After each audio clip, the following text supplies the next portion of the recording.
beberapa bulan yang lalu Bapak PLT juga sudah pernah mengirimkan surat atau surat singkat kepada tenaga medis dan para medis yang ada di Aceh berupa bahwa akan diberikannya dana insentif kepada dokter-dokter atau para medis yang bergabung dalam tim COVID-19, menangani COVID-19 ini.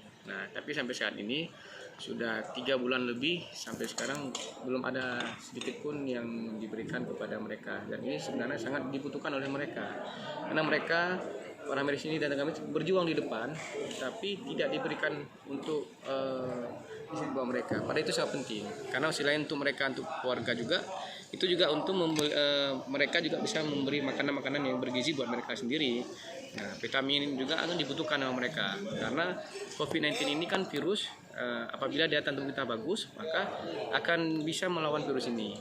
Keluhan mereka sendiri para pekerja medis kepada Bapak selaku anggota DPR bagaimana, Pak? Ya, sudah berapa kali mereka bertanya kepada saya dari anggota Komisi 5 dan juga teman-teman lain. Mereka sering bertanya kapan tanah ini cair. Dan ini kami hampir tidak bisa menjawab bagaimana menjawab ini, karena kita legislatif ini hanya menyampaikan suratnya. Maka tadi pada saat Pak PLT datang, kita langsung menyampaikan seperti yang dikatakan oleh Bapak Presiden kemarin beberapa hari ini viral, bahwa tolonglah dana insentif buat dokter spesialis dan tenaga medis itu dicairkan supaya perekonomian itu jalan.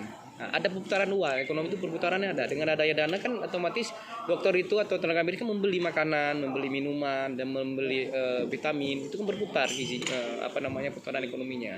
Dan kita harap itu segera diberikan, karena ini sudah hampir jalan 4 bulan. Apalagi di Aceh ini sudah ada 13 orang tenaga medis dan para medis yang sudah terkena COVID-19 ini.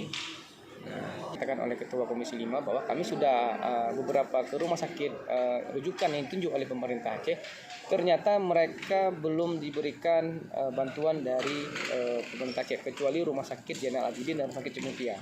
Yang lainnya sampai sekarang belum ada, dan ini sangat kita sesalkan.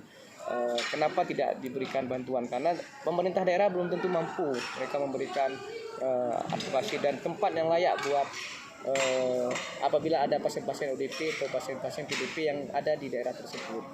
Nah, saya harap pemerintah Aceh untuk segera memberikan bantuan, karena ada dana BTT yang dikatakan 118 miliar, tetapi yang baru dipakai hanya 57 miliar.